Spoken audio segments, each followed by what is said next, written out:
In this video, we will explore how a 57-year-old man with end-stage kidney failure, diabetes, and congestive heart failure avoided dialysis and improved his kidney function from a GFR of 4 to 47 in just 20 days by eating specific foods and avoiding others. This is not just about avoiding dialysis. This man didn't just stabilize his kidney function, he improved it more than tenfold in just 20 days. Let me repeat, his GFR increased from 4 to 47. On May 14, 2020, his GFR was 14, already at a dangerous level. Within just a week, his GFR dropped to 4, and he was hospitalized. At this point, 99.9% of doctors would have immediately put him on dialysis. But instead, his medical team took a bold approach, and in less than 20 days, his GFR increased to 47.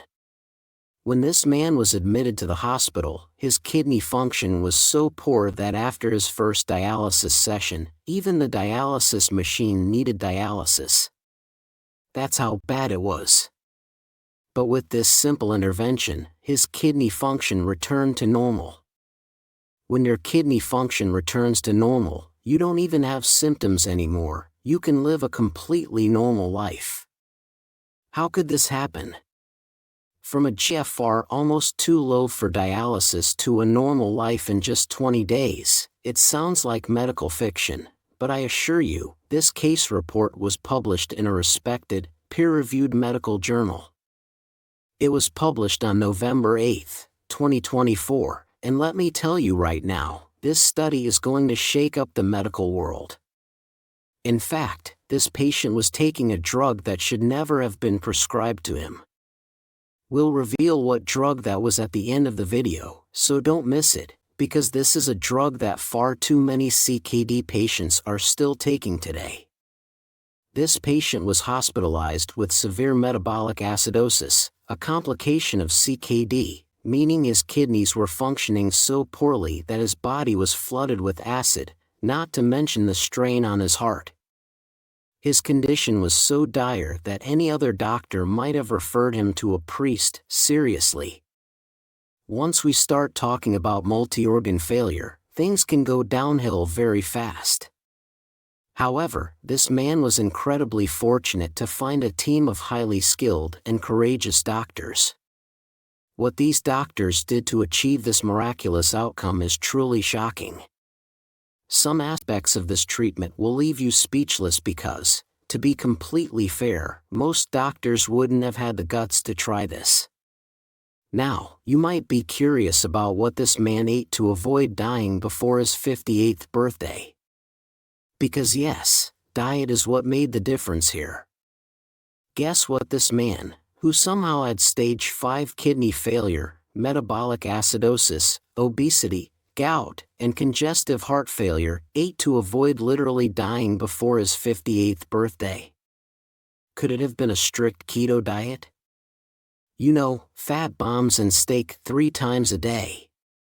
Because nothing screams diabetes management like eating 200 grams of saturated fat while whispering, "Ketosis will heal me," into a jar of coconut oil. No, it wasn't keto. Maybe they put him on an all-meat diet. You know, the grown-up version of a child refusing to eat anything green? Eat as much animal protein as you want, and you'll never harm your kidney function. Great for diabetes, right? Nope. Which diet actually saved this man's life? Study, aggressive intravenous hydration and a defined plant-based diet. Surely, they'll say we fed him bacon fat, and his kidneys started doing backflips. But no, once again, medical science has crushed the hopes and dreams of carnivore diet enthusiasts. Because here's the thing, you will never find a study where a stage 5 CKD patient improves on a keto diet. Not today, not tomorrow, not in some parallel universe where pigs fly and butter cures diabetes. Now, on social media, they tell me my choices are dialysis or peritoneal dialysis, and that I can eat 3 to 4 steaks a week. I had kidney failure, but then I ate nothing but meat for 6 months, and now I can lift a truck. But in actual medical literature? Never. So, let this be a friendly reminder: if you have stage 4 or 5 kidney disease and your brilliant idea is to go keto, carnivore, or follow some influencer-approved fad, you might as well reserve a dialysis chair, just in case. Now, let's step back into reality for a moment and look at what this man actually ate. We have a comprehensive study on this. The scientists were meticulous in designing a diet for a patient with multiple health issues, so they referenced a prior study from 2018. This is what they call a defined plant-based diet, and not the kind you might think. It's a very specific approach. If we examine what's encouraged in this diet, first and foremost, there's fruit. Every kind of fruit you can imagine is heavily promoted. In fact, as we read here, the stage 5 CKD patient with diabetes was advised to increase their fruit intake nearly tenfold. So, if this man used to eat 1 apple a day before the intervention, he was now consuming about 10 different types of fruit daily. That said, some foods were prioritized more than others. First up, avocados. I'm not surprised they singled out avocados separately from other fruits, mainly due to their unique nutritional profile. They're one of the few fruits that are higher in fat than carbohydrates, making them ideal for blood sugar control.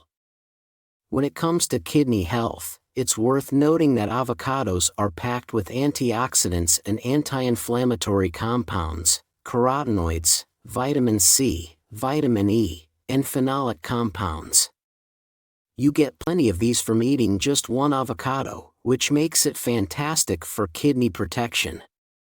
Now, another thing they pointed out in this study is tomatoes. The reason? Lycopene. Lycopene is an excellent antioxidant. Not only does it protect kidney cells from free radicals, but it also lowers blood pressure while improving cardiovascular health. However, it is not well absorbed by the body. It needs a fat source to work, and that's where avocado comes in handy. Add some tomatoes to your avocado toast to make it super healthy. Now, it's also worth noting that both of these foods are high in potassium, so be mindful of your serum potassium levels if you plan to include them in your diet. But for most CKD patients, they should be fine. I mean, it's 2025 now, and any healthcare provider should know that when you stop eating fruits and vegetables, your GFR starts to drop. Anyway, this man didn't just survive on avocado toast. Even though his diet was quite specific, it was still pretty diverse. In fact, as I've said, almost all fresh fruits and vegetables are encouraged if your goal is to improve kidney health, glucose levels, cardiovascular health, cholesterol levels, body weight, and much more. So, remember this next time you go grocery shopping and don't know what to buy: if it comes from this type of plant, it's healthy; if it comes from that type of plant, it's not. Of course, there are more nuances to a kidney-friendly diet than just determining whether it comes from a plant or not, but it's also true that the simpler a diet is, the more people will stick to it. So, keep in mind that the majority of fruits and vegetables are very healthy. Now, some vegetables are healthier than others, and this 57-year-old man was specifically advised to eat dark leafy greens, also known as leafy greens. What's special about these vegetables, you ask? They are the most alkalizing foods on the planet. We're talking about things like kale, spinach, collard greens, cabbage, turnip greens, lettuce, and many more. If you have kidney disease, you want a lot of these in your diet, even if you don't have kidney disease. But if you do, eating these vegetables will help improve the acidity in your body because no foods alkalize as well as kale and spinach. This particular patient had started dialysis mainly due to metabolic acidosis, a complication of CKD where there is too much acid in the body that the kidneys can't remove. So, if we're here to point out one food that truly saved this man from dialysis, kale and spinach would be at the top of the list. Next, another thing that this patient was recommended was deep yellow vegetables. Now, when we talk about deep yellow vegetables, we think of things like yellow bell peppers, summer squash, corn, pumpkin, and even carrots. What makes these vegetables special is beta-carotene and other carotenoids. Avoiding dialysis is mainly about these powerful antioxidants with anti-inflammatory properties. We need to reduce inflammation and oxidative stress on your kidneys, folks. There's no improvement if those nasty free radicals are destroying your nephrons day after day. So, what was excluded from his diet? Because this is not your typical plant-based diet. There was a specific rule that this man followed: animal products, soda, alcohol, and unhealthy foods, gone. Basically, everything your uncle calls the 4 main food groups. So what's special about this diet? Cooking oil was also banned. No added oil, no drizzling olive oil on everything like it's some kind of miracle cure. Cutting out oil for all my patients who need to lose weight, and it works. If you listen to influencers, they'll tell you that all you need to eat for weight loss is protein and fat, meaning steak and butter. But this man with diabetes was saved from dialysis when he stopped eating oil and butter.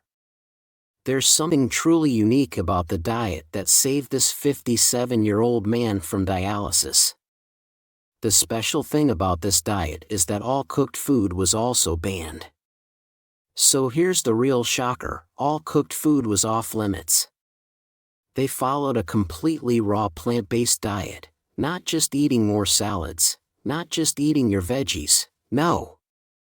Personally, I like warm food, call me crazy, but sometimes I prefer my vegetables a little warmer than the heart of a keto influencer. So, was avoiding cooked meals what saved this man from dialysis? Is there a ton of research saying that lightly cooking vegetables is bad for you? Not really. It was published in a peer-reviewed journal, so I can't say a raw plant-based diet is wrong. I'm just saying that getting people to stick to it is the challenge. If you're going to try a raw plant-based diet, it's very likely to help stabilize or even improve your kidney function. Just be prepared for your family to stage an intervention when they catch you eating raw cauliflower and carrots for breakfast. The final part of this video is very important. We're about to find out exactly which drug pushed this person straight into dialysis. Are you ready to see what it is? Now, there's one drug on this list that's so bad that a nephrologist actually attacked a cardiologist for prescribing it. No, I'm not joking, this was actually reported in the news. So, take a moment to appreciate the fact that somewhere, a nephrologist got so furious that one of the drugs on this list drove him to physically attack another doctor. I think he might have lost his job over it. This is a very common drug. Many CKD patients are taking this exact medication without realizing that it's putting their kidneys at serious risk. But which one of these drugs are we talking about? Here's the list of medications this man was taking. One of them is destroying his kidneys. If you already know the answer, write it down in the comments. Just a hint, remember the title of the case report, otherwise, you might have trouble picking the right one. Unless, of course, you're a nephrologist. I can already picture a nephrologist watching this, going, it's furosemide. Here are the medications. First, allopurinol, used to treat gout. High-dose carvedilol, a beta blocker for blood pressure. Low-dose vitamin D2, you all know it. Trulicity for diabetes, this increases insulin secretion. Low-dose Entresto, high-dose sacubitril/valsartan, a combination of an ACE inhibitor and an ARB, a very powerful blood pressure medication. Then, we have torsemide, a strong diuretic. High-dose atorvastatin for cholesterol. High-dose Humalog, a fast-acting insulin. Lantus, another insulin, long-acting. Chloride, M2, a prescription potassium supplement. So, can you guess which one of these put this patient on dialysis? Now, if you said Entresto, you're close but not quite right. I mean, this is not a drug that a stage 5 CKD patient should be taking, but it wasn't what destroyed this patient's kidneys. However, it was discontinued, by the way. And the winner of the Worst Drug for Stage 5 CKD Patients Award is, drum roll, please, torsemide. Yes, the high-dose, powerful diuretic. So, if your cardiologist ever prescribes you torsemide or another strong diuretic like furosemide, maybe don't mention it to your nephrologist. They might actually attack your cardiologist, and good luck finding a new nephrologist after that. And remember, stay away from high-dose torsemide, stay hydrated, and for the sake of your kidneys, don't follow a keto diet. That's all for today. Thanks for watching. Wishing you all the best. Goodbye.